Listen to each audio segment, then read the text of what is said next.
Welcome, friends. It is such a pleasure to have you back here for another episode of Regarding Consciousness. I am Jennifer K. Hill, your host of this show and also co-founder of OptiMatch and Om-Heals. And as always, it is our joy to bring to you pioneers at the forefront of consciousness in the many different ways that they show up. Today is no different. A new friend who it turns out that we have many synchronicities and serendipities in common, along with both of us being evolutionary leaders. Steve Farrell is the co-founder and worldwide executive director of Humanity's Team, a nonprofit organization based in Boulder, Colorado. The organization is focused on helping people throughout the world to awaken to their deeper self and the interconnectedness of all things in the universe. In the 1990s, before Steve became involved with Humanity's Team, he co-founded and led two high-growth technology companies based in Silicon Valley that were both featured in the Inc. 500 and spanned the United States and Europe. During this period of his life, he was an officer of the Young Entrepreneurs Organization and the Young Presidents Organization. By all accounts, Steve was living the good life, but when he felt a calling to play an active role in creating a consciousness movement that could help people across the globe connect more deeply with the divine truth of oneness, and also consciously participate in creating a flourishing and awakened world, Steve followed his heart and left the American dream behind. What he found is the story of Humanity's Team. As I mentioned, he is also an evolutionary leader and has a brilliant new book out called A New Universal Dream, which we'll be discussing today. Steve, what a pleasure to have you here, my friend. Jennifer, thanks so much for having me. It's wonderful to be here with you and your listeners and viewers, and really looking forward. Yes, thank you. Well, let's give people a little context, a taste of the book. I mean, it's a pretty remarkable story of how you went from being one of 8 brothers and sisters. Is that right? Well, there were 7 siblings and mother, so 8 of us in a home and a single mom, 8 of us in a small home, right? I mean, tell us a little bit about that journey. I mean, you were tenacious from the 4th grade. You had your first job and you were making ends meet. And then you went on to build this phenomenal career. And yet here you are running an incredible nonprofit that has touched the lives of millions of people around the world. How did that come to be, Steve? Thank you. Well, it was an unlikely path. I haven't run into somebody like myself before. I grew up actually, as your listeners and viewers did, so many of them, with a single mom or single dad, 7 sibling in total in a small home about 1,350 square feet. And then I where I paid for my braces in the 6th grade, and I had a paper out. $10 a month. That was amazing. When I read that part of the book that you negotiated with the dentist to cover your own cost of $10 a month. I mean, a million gold stars to you, by the way, Steve. Thank you. Yeah, the book, by the way, it's a 50-year journey. It's a true story. It's the journey of me from age 12 to today. This unlikely story where I'm growing up as again, probably most of your listeners and viewers did, many of us in divorced homes. And then I graduated from college, George Washington, there in DC. And then I moved out to San Francisco. There was a calling for me to just kind of do that. I didn't know anybody out in San Francisco. I was living near Washington, DC in Virginia. And then took on a couple of jobs, including IBM. And then I started my first company in 1990 with a partner, 2 guys, used furniture, very small executive suite in a very inexpensive area, which was South San Francisco. And we were in the right place at the right time. And with the internet, in 1992 is kind of the date that people say the internet took off. Our business was digital communications, supporting larger companies like the Gap and Esprit and AAA of California, even companies like Apple Computer we worked with, and other medium-sized and large companies, only on the West Coast in the beginning, and then we went down to Southern California. We went out to the Mid-Atlantic region. Our business grew like crazy. We went to 75 million in revenue, 175 people. started a second company inside of it. It sold the first company to NEC, the Japanese conglomerate. The second company we took to 75 million in 2 years. We venture backed it. As you mentioned, I was in YPO. In YPO, I was in the center really of wealth creation. So like Gavin Newsom, who is the governor of California, was in my 60-person chapter. Hamid Moghadam, who's the CEO of the largest real estate equity trust in the world, it's REIT for short, was in my chapter. Andy Cunningham, who was Steve Jobs' marketing genius that launched the Apple Macintosh, she was in my chapter, and many others. These were just three of the remarkable people in my chapter. But as you mentioned in your introduction, Jennifer, at this time, I was called to leave it all, sell these companies that I was involved with, leave these associations, and move to Boulder, Colorado, where I've been leading humanities team for about 20 years. And there, right after I sold all of this, I'd come to know Neil Donald Walsh, and I helped Neil. We co-founded humanities team in June 2003. Its whole focus, as we called it then, awakening oneness. Today we say it's to help people live consciously. It's actually the same thing.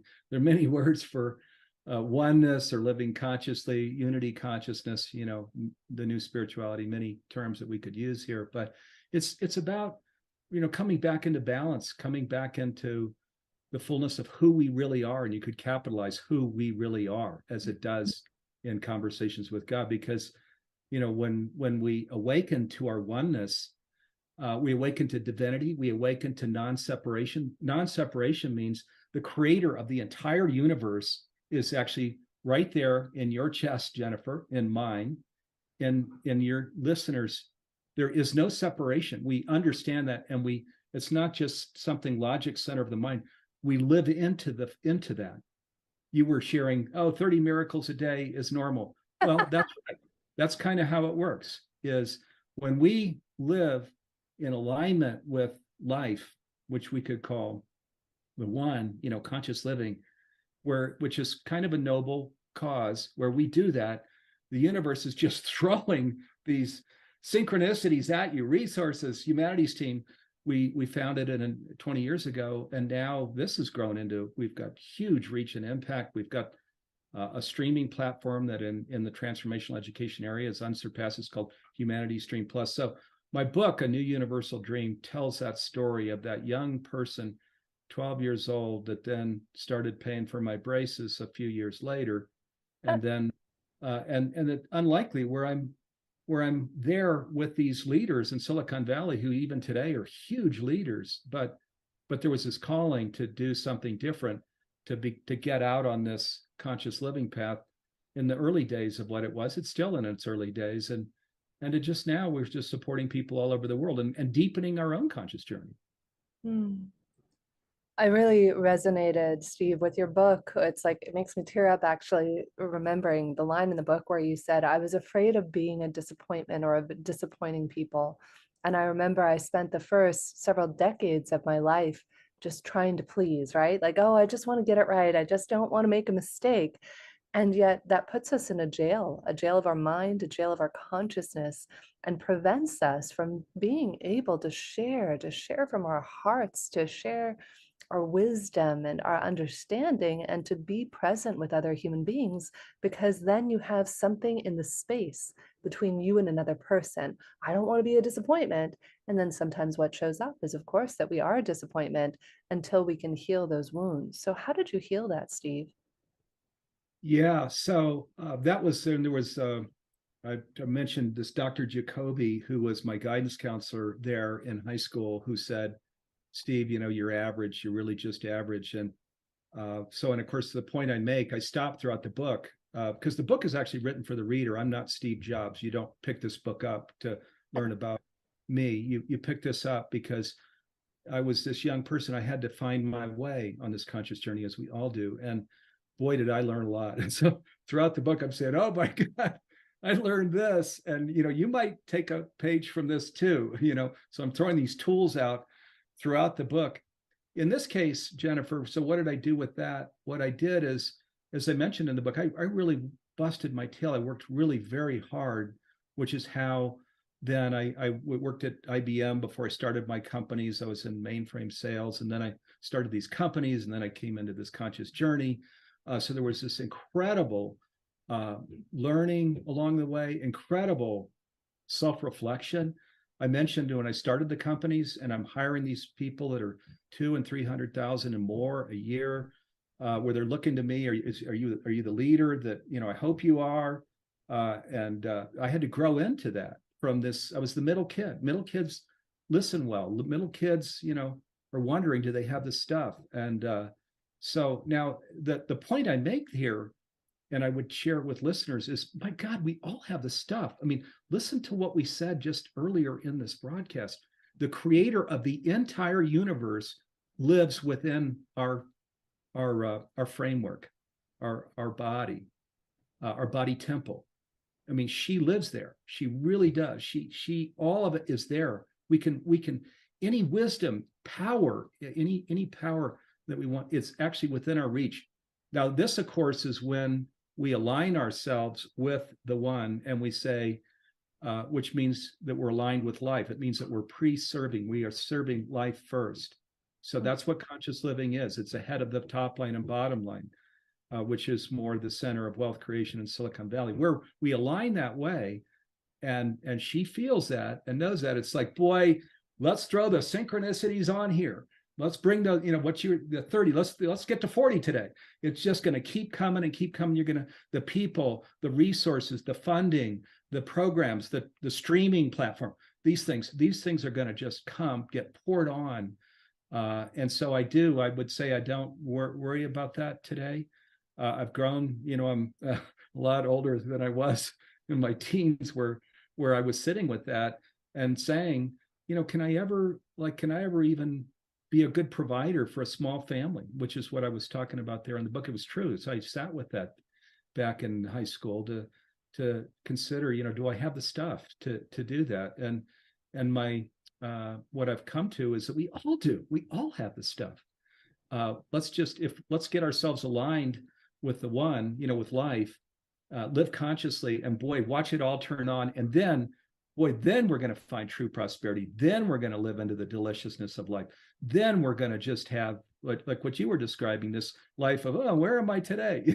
Because, well, I'm not in New York. I guess I'm back in Portugal, because everything is really working for you. And that's what happens when we live consciously.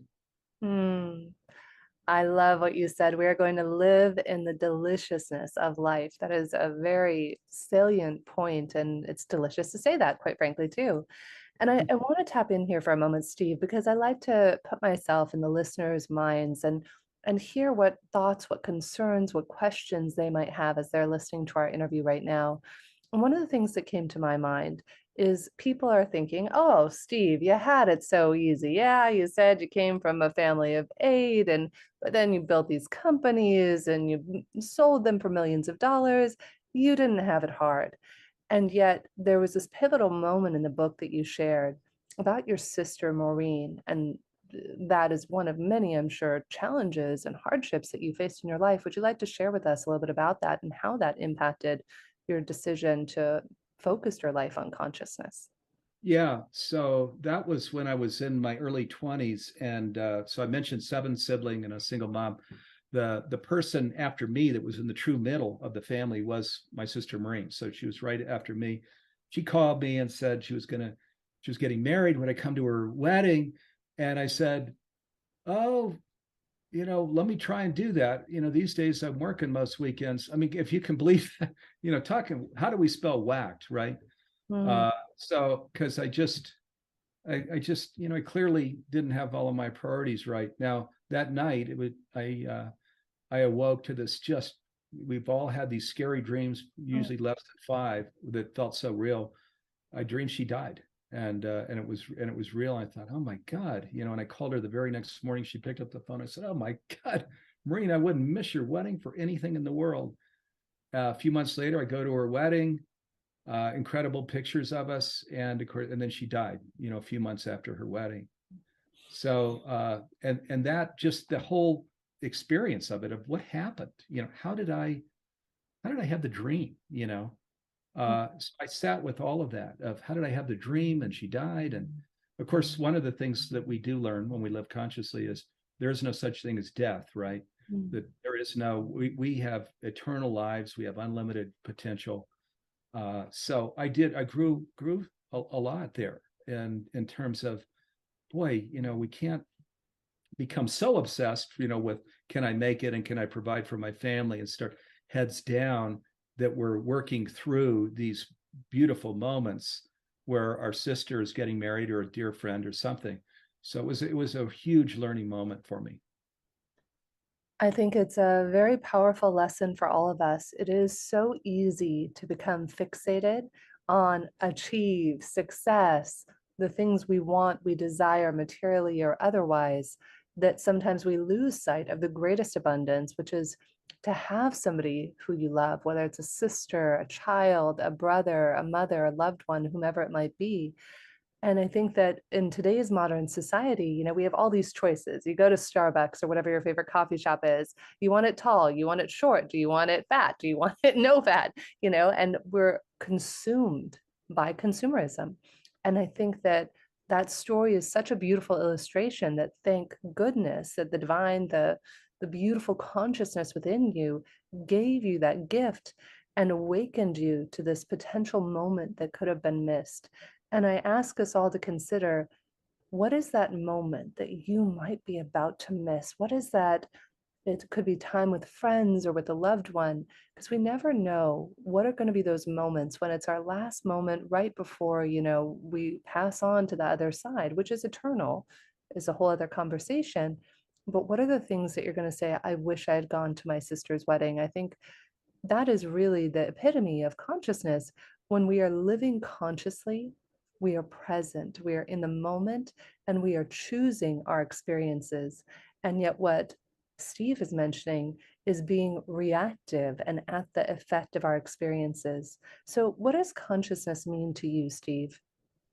Yeah, let me, and just to Yeah, just please. to stay with your point there, Jennifer, which is such an important point.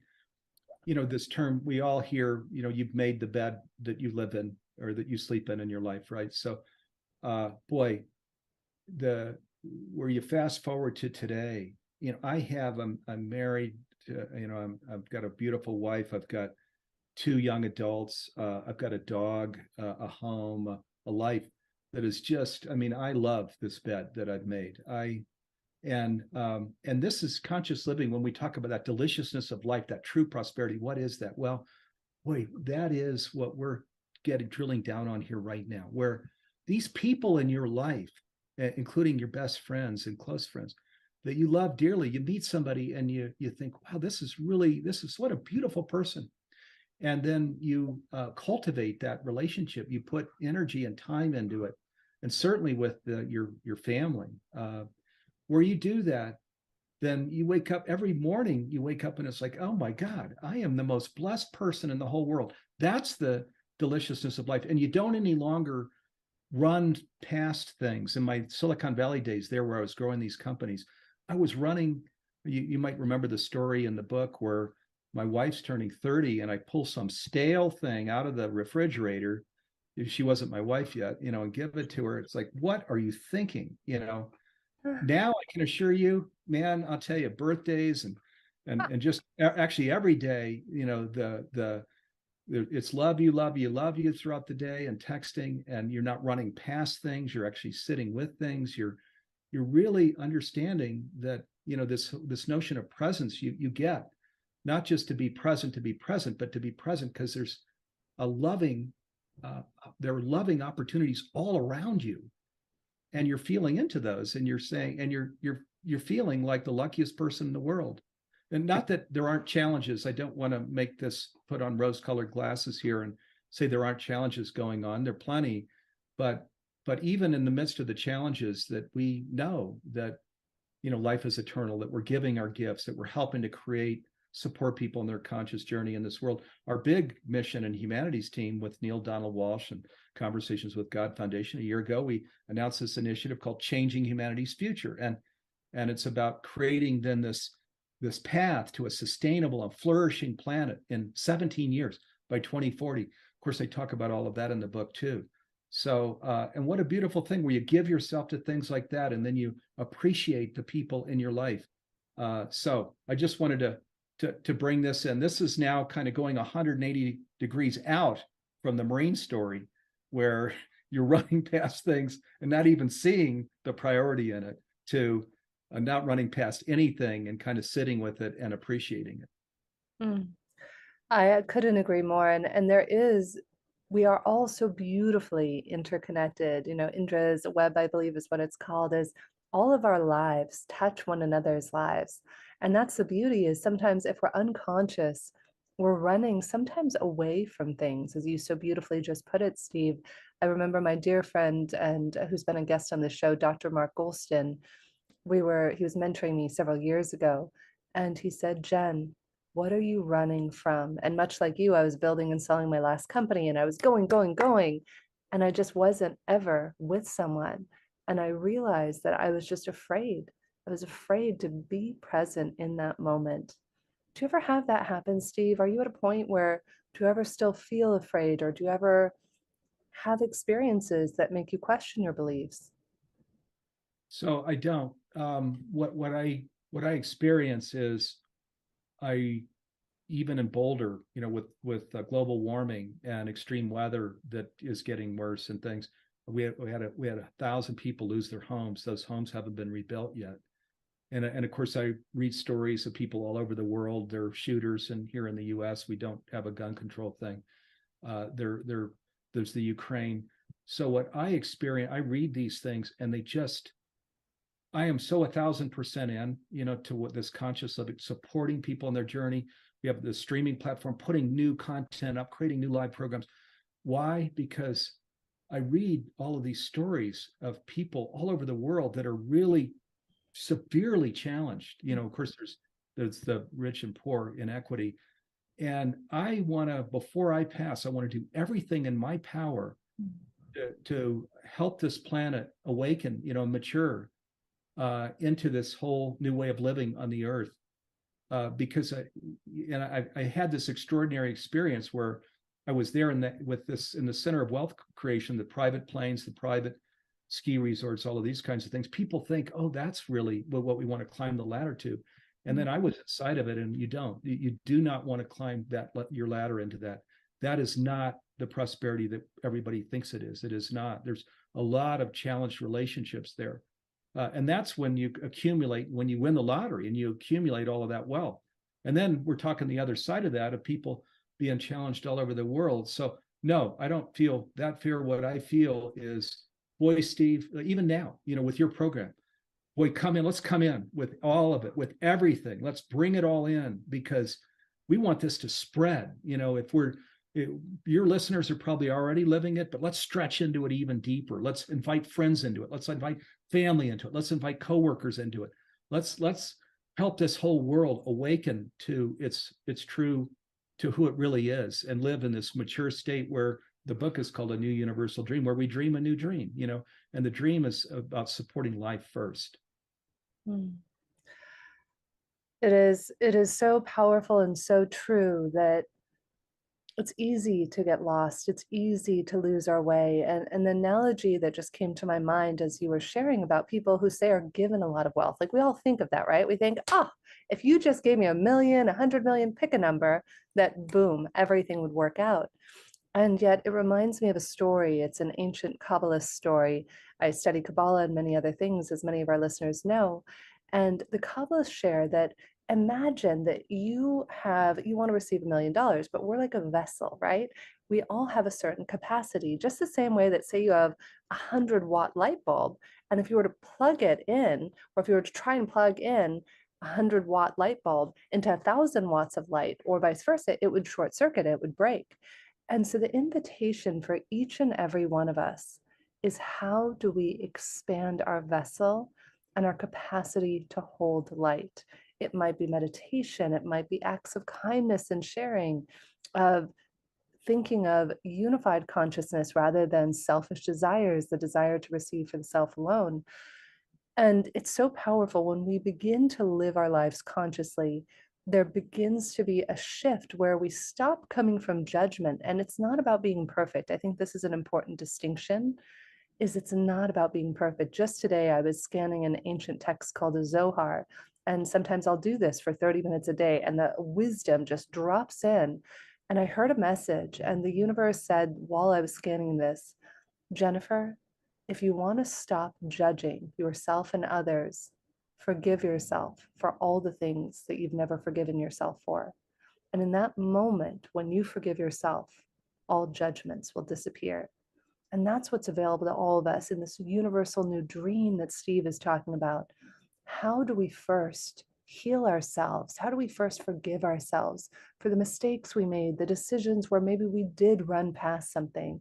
How do we reconnect to our hearts and use that connection to our own heart in order to connect with others? So, Steve, it's been such a pleasure to have you here today. I want to be sure our listeners know, where can they find the book? Where can they find out more about Humanity's Team? So you can go to a newuniversaldream.com, and there you'll hear about the book. And we get actually giving away right now a masterclass with that book, just because we want to get the book out in the world everywhere. And then you can learn more about Humanity's Team at Humanity's Team. That's with a Y, humanitiesteam.org, and the streaming platform and the Global Oneness Summit and all of these things that we do. And I just want to share here, coming back on what you were just sharing, Jennifer, that we are so unbelievably adored. And boy, if we could just open to that. When I say the creator is within, I didn't mean to make that sound like she is just residing in some part of the little soul's part and the rest of us. No, what I meant to convey is you, the fullness of you, your entire body, your mental, physical, emotional self, spiritual self, you are a part of the whole of the universe, of God, and you're an inseparable part. You couldn't have God, you couldn't have the universe without you, and you were so adored. Each of us are, and of course we would be, if we're an inseparable part, then we would be adored like that, right? So I just would say, oh my God, just let's take time during the day to really feel into that, to open to that, because then it can spill over, and we can be talking, we can be supporting others because we know how loved we are, and then we can be even more of a loving expression. And there's nothing more healing, nothing more positive that we can do for people than just to be a loving expression with them. Yes, it comes back, Steve, to seeing ourselves as whole, complete, and perfect, and the world as whole, complete, and perfect. I remember vividly in COVID, it was March 6th of 2020, before things got really hairy. And I just called Deepak. I'd actually been reading our mutual friend Greg Braden's book, Divine Matrix. I didn't know him at the time. And I was sitting on the couch in Paris, and I got to a line in Greg's book, and he knows the story now. And it said, the square root of 1% of the population meditating at the same time can shift the consciousness of humanity.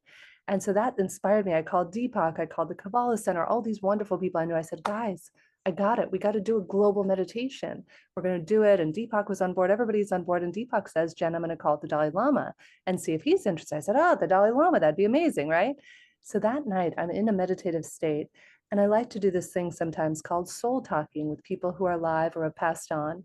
And I was in this meditative state, and I reached out from my soul to the Dalai Lama's soul. And I said, Your High Holiness, I'm Jennifer. I'm a friend of Deepak's, and he's going to be reaching out to you to invite you to join us on March 9th. Would you like to attend? And without missing a beat, I hear his soul's voice drop in. Jennifer, I really appreciate the invitation. You don't have to use formalities. Please drop the High Holiness. And he said, I won't be able to join you. It'll be 12:30 a.m. my time in Tibet, where I am, or in whatever part of the world I think it was that he was at the time. And as he shared this, he said, I want you to consider something, though, before you go to do this event. If you are going to do this event because you think the world needs to be fixed, you will not be able to make the difference you want to make in the world. However, if you can first see yourself as whole, complete, and perfect, and the world as whole, complete, and perfect, it is from this place you will be able to make the difference you wish to make. And that's always stuck with me, Steve. Yeah, beautiful. That's quite a story too. Yeah, and thank you for your many contributions to an awakened world, Jennifer. Godspeed to you. Well, it's our work. It's nobody, there is no you, there is no me. It is all our work. And it is my pleasure and our pleasure to have you here, to have you tuning in and listening. Please do check out the incredible work that Steve and Humanity's team and Neil Donald Walsh are doing. I had the privilege and honor of being part of the Global Oneness Summit last year as part of the Unitive Narrative team we have. And you are doing so much good in this world that the light is just going to continue to shine. So please stay in touch. We always love to hear your feedback. And we are so grateful for Steve joining us today and for your listening and for your trust. Thank you.